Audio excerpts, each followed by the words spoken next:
Chaque jour, Charles et Carole vous présentent la leçon de l'école du sabbat.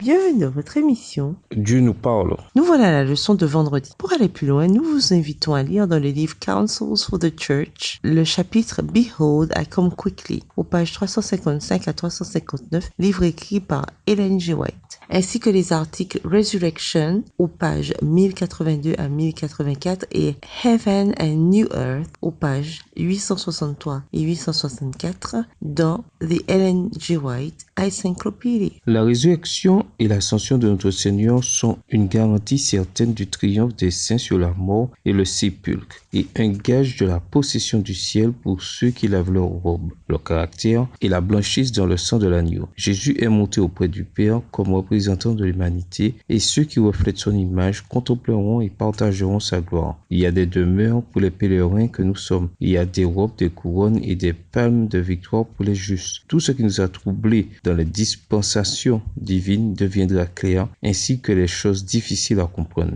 Les mystères de la grâce nous seront dévoilés. Où nos esprits bornés ne voyaient que confusion, nous découvrirons une harmonie merveilleuse. Nous reconnaîtrons alors que c'est l'amour infini qui a ordonné les péripéties les plus pénibles de notre existence. Lorsque nous nous rendrons compte de la tendre sollicitude de celui qui fait tout concourir à notre bien, nous nous réjouirons d'une joie ineffable et glorieuse. À méditer. D'autres chrétiens, mais pas tous, croient au retour littéral de Jésus. Mais qu'y a-t-il d'unique dans l'espérance adventiste? Deux poissons nageaient. Quand l'un dit à l'autre, « Comment est l'eau ?» L'autre répondit, « C'est quoi l'eau ?» Il peut nous arriver de tellement nous habituer aux choses que nous n'avons pas conscience de leur importance. Par exemple, comment pouvons-nous, en tant qu'être nés dans le péché, remplis de péché et vivant dans un monde pécheur, vraiment saisir quelle existence merveilleuse nous aurons dans le nouveau ciel et la nouvelle terre? Pourquoi, quelles que soient nos limites, devons-nous quand même essayer d'imaginer ce que ce sera? Cela ne fait aucun doute. Peu importe les détails de notre existence sur la nouvelle terre, nous vivrons dans l'unité avec tous. Que pouvons-nous faire dès maintenant pour nous préparer? Résumé, la Bible évoque avec assurance le temps où cette terre sera recréée et où les ravages du péché seront effacés à jamais. Enfin,